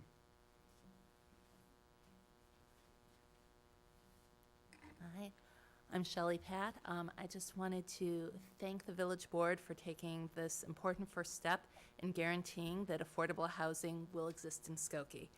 I'm dismayed by hearing some of my neighbors speak against the issue of meeting people's basic fundamental human needs of housing. As Mr. Lorge said, affordable housing is a social imperative. This is a need that has become more pronounced each year and touches every segment of our community. It's, you know, not only the elderly or only workers in Skokie businesses, but every demographic group that's included in the phrase, Skokie welcomes everyone. Skokie welcomes people of every race, religion, nationality, ethnicity, and socioeconomic status. And some of these people, more than 19.9% of the people living in Skokie, are struggling financially. That's not going to change. There will always be poor with us, and it's our responsibility and our social imperative to open our hands to help them. Making sure that there will be even a few more homes that people can afford is the least we can do as a community that welcomes everyone. And so again, thank you very much, Mayor Van Dusen and trustees, for taking these really important steps forward.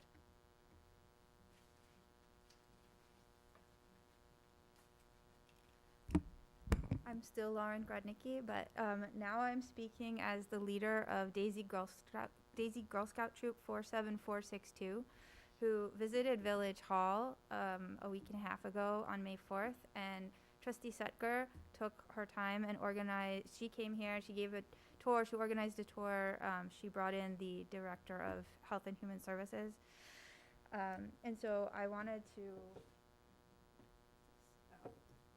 is there a way to zoom in? There's a plus button. The girls absolutely loved it, and the board is frequently giving out their tokens of appreciation, and not tokens, but, you know, certificates of appreciation. So I have some thank you notes that were written by the Daisies for Trustee.